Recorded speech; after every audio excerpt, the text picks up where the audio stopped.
விட்டுட்டு வாழ்க்கையில முன்னேறவே முடியாது. பசங்க தான் கிடைக்கலான்னு பார்த்தா பொண்ணும் கூட கிடைக்க மாட்டேங்குது.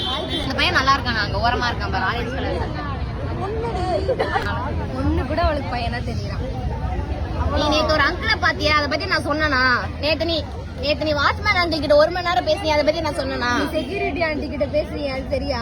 பொம்மனை கூட தானே மாப்பிள்ள பேசுறேன். எனக்கு டவுட்டா இருக்கு.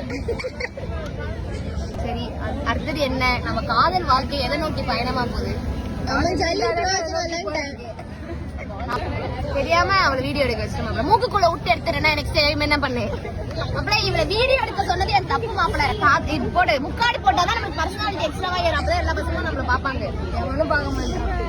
இந்த பட்டை போட்டதுக்கு அப்புறம் உங்க எல்லாருக்கும் பட்டை போட்டேன், மொத்த காலேஜ் நம்மளதான் திரும்பி வச்சு பாத்தியா? அவ்வளவு பர்சனாலிட்டியா இருக்கும். அவங்க யாரும் நினைச்சிருக்காங்க. இப்போ ஒருத்த வந்து உன் கையில போன கொடுத்தானே, அதை பத்தி நான் ஏதாவது பேசலனா, இத்தனை பேர் கை காலியா இருந்தாலும் பேட்டி விடாத. பசங்க கிடைக்குது மாப்பிள்ள, முக்காடு போட்டா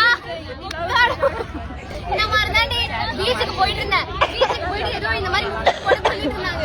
சார் கொஞ்சம் நாவது உட்காருங்க, முக்காடு இப்படி விளக்கி பார்த்தாரு. என்ன பாதி வாய காணும், எங்க போச்சு முக்காடுதான் எடுத்து பார்த்தேன். சார் கொஞ்சம் நவுருங்க சொல்லான்ட்டு அது வாய காணாது சாருக்கு வரல.